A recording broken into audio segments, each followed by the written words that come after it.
2 jours après l'accident, le périmètre de sécurité est donc toujours en place au parc de la Tête d'Or. Samedi après-midi, un arbre s'est brisé en deux. Une mère et son bébé de 4 mois ont été touchés.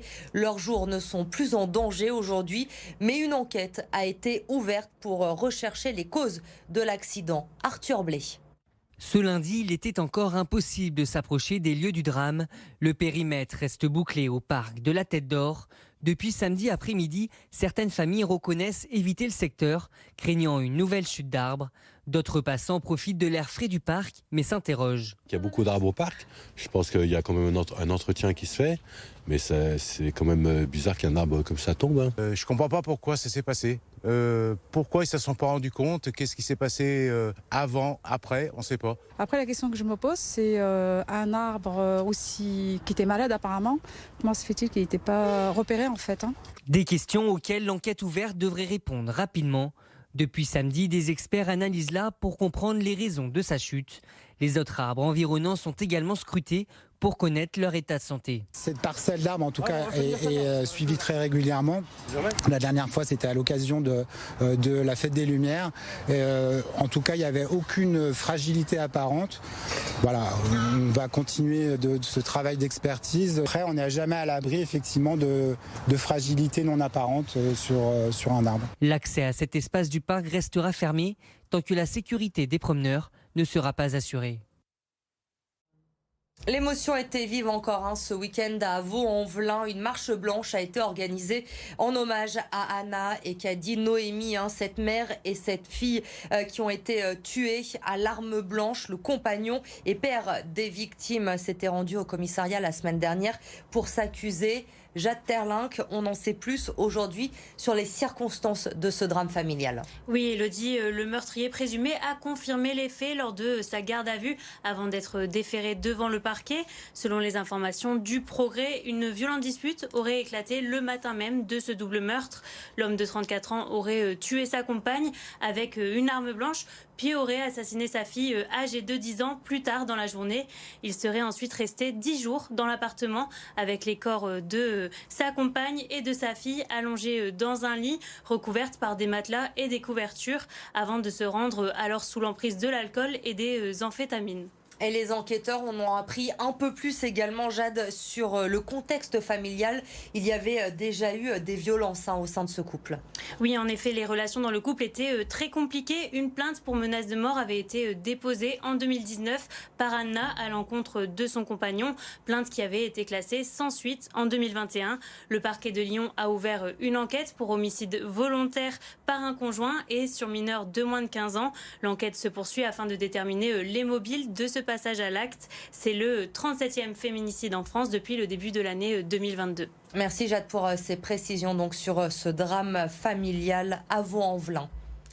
Une question à présent, faut-il craindre une sécheresse précoce cette année dans notre région? Une chose est sûre, certains départements connaissent déjà des restrictions d'eau. C'est le cas dans l'Ain, alors qu'à quelques kilomètres à peine dans le Rhône, les agriculteurs peuvent irriguer comme bon leur semble.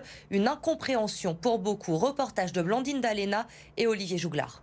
Ces deux cultures sont situées à seulement quelques kilomètres l'une de l'autre. Pourtant, si dans le Rhône elle est abondamment arrosée, dans l'Ain et plus précisément dans la Dombe Sud, le système d'irrigation est coupé.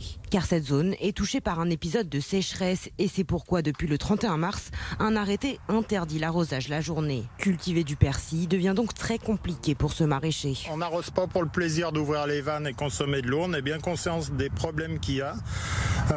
Mais voilà, ça c'est un produit, si on peut pas arroser, qu'il faut arrêter. C'est pas un choix, parce que ça sans eau, c'est pas la peine d'essayer d'en faire. Même conséquence pour ces légumes. Cet agriculteur doit bientôt commencer leur plantation. Mais ils ne survivront jamais sans être arrosés plusieurs fois par jour. Surtout que de fortes rafales de vent ont récemment asséché la terre. La plus grosse conséquence, c'est surtout que j'ai des contrats signés à l'année et je pourrais pas fournir, donc je sais pas comment je vais faire. Pascal, lui, n'est pas concerné par cette restriction d'eau car il habite dans le Rhône, ou plutôt à la frontière du Rhône et de l'Ain. Ce chemin de fer sépare les deux départements. On a de la chance de ce côté-là de ne pas avoir de restriction d'eau pendant la journée.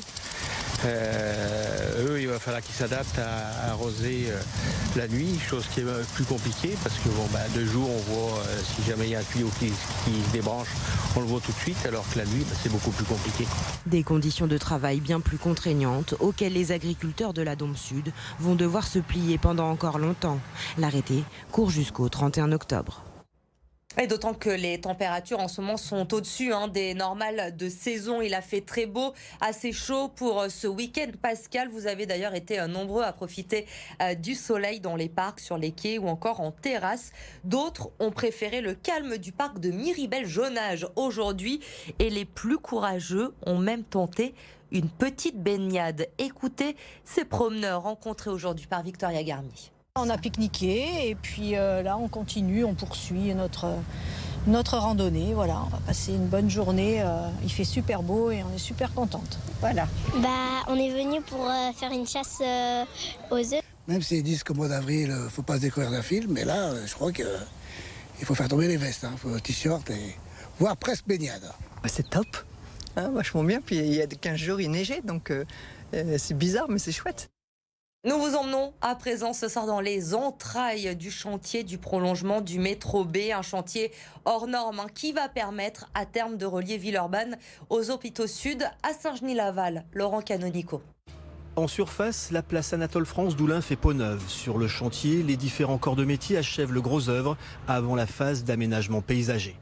En sous-sol, la future station de métro prend forme, un chantier gigantesque d'envergure réalisé en milieu urbain entre commerce et habitation.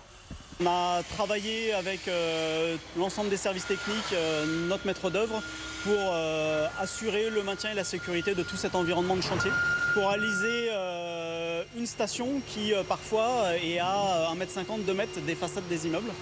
Pour le prolongement de la ligne B entre Oulin et Saint-Genis-Laval, il aura fallu creuser 2,4 km de tunnels. Des centaines de milliers de tonnes de matériaux ont été évacués. Un chantier vertueux, les gravats ont été recyclés à proximité dans leur quasi-totalité. Une partie des matériaux que l'on a excavés a servi à nouveau sur le chantier pour réaliser du béton, du mortier, etc. Et puis le reste a été notamment envoyé sur d'autres chantiers environnants, à maximum une trentaine de kilomètres de Oulin et de Saint-Genis-Laval, pour être réutilisé sur des chantiers de rénovation de voiries, des chantiers de bâtiments, etc.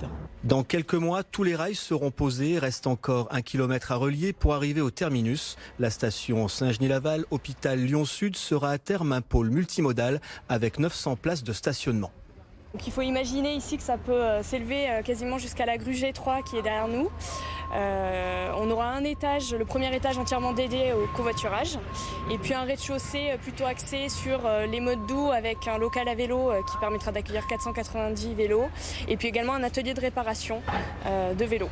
La mise en service de ce prolongement du métro B est prévue pour fin 2023, après une phase de test et de circulation à blanc. Des bombes contre les bombes, c'est le nom de l'exposition lancée par l'atelier du Canal. La galerie a proposé aux artistes de street art lyonnais de peindre les bombes qui leur servent habituellement à graffer pour répondre symboliquement aux bombes militaires qui tuent des milliers d'Ukrainiens. L'expo est visible au Puce du Canal jusqu'au 29 mai et une partie des bénéfices sera reversée à l'association Habitat et Humanisme. J'ai une galerie permanente au Puce du Canal d'art, donc j'ai bien sûr sollicité d'abord mes artistes permanents et puis je suis allée chercher des artistes à Clermont-Ferrand, à Paris, dans le sud de la France, à Chambéry. Et puis, ça m'en fait au total 29 artistes qui ont bien voulu contribuer à cette exposition. Et ça fait en tout 82 bombes qui sont présentées et ils sont à la vente pour cette action. L'initiative, c'est d'apporter notre pierre et de dire des bombes de peinture contre les bombes militaires et de dire qu'on amène des messages d'espoir, d'amour, de couleur aux gens qui ont peur, qui ont envie d'arrêter leur projet, qui sont désespérés par le contexte. Et moi, j'ai envie de dire non, on continue et on apporte notre petite pierre.